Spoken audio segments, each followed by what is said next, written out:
Hi, Cindy Thompson here. This is my second video that I'm bringing you leading up to the launch of my new book, Sofia's Tune.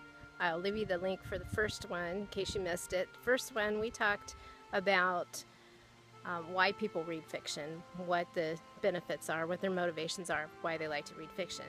And today I thought we'd talk about a little bit about the impact fiction makes.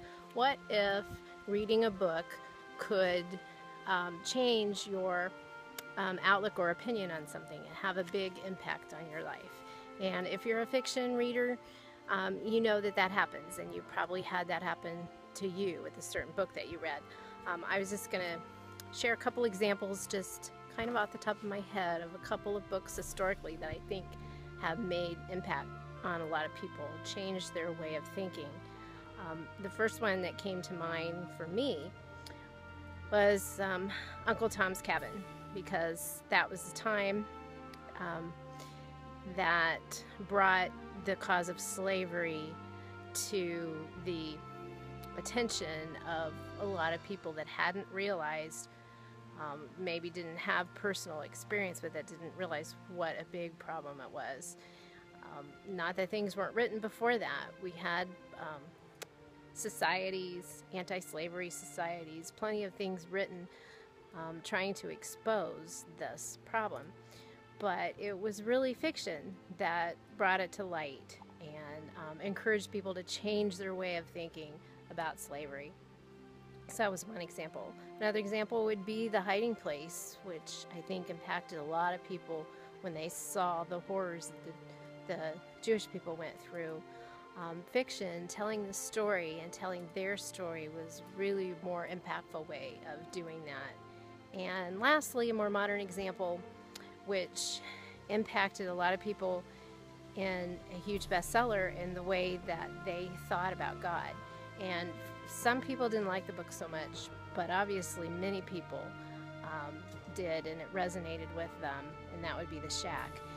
And I think the reason that it did that probably was because it portrayed God in the Trinity in a more concrete way, maybe, that people could relate to better. And so that book definitely had a big impact on how people think about God. I'm sure you can think of your own examples. There's plenty of fiction that has impacted people and changed the way they thought. I mean, after all, that's what Jesus did.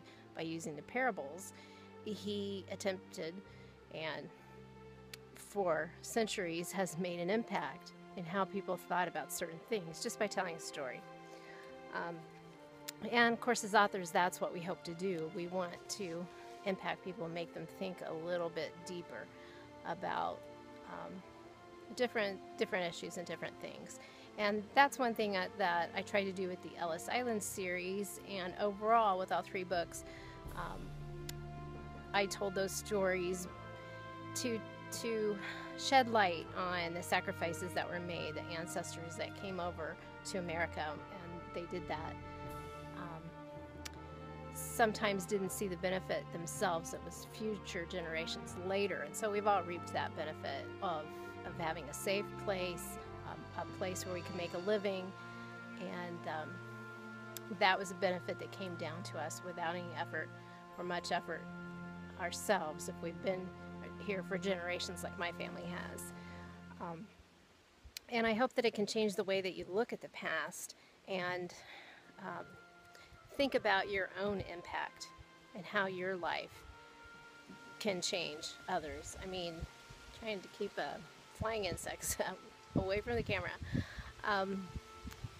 So I hope that people stop and think, what is it that I'm doing or that I could be doing that could have as much of an impact as what my ancestors did for me?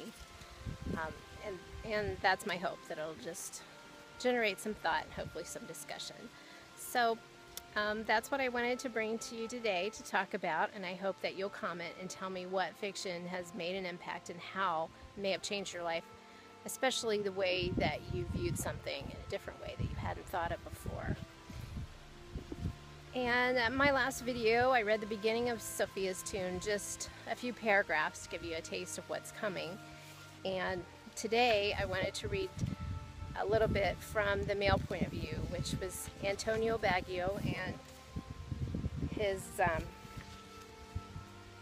well, I'll read that to you. It's the beginning of chapter 2.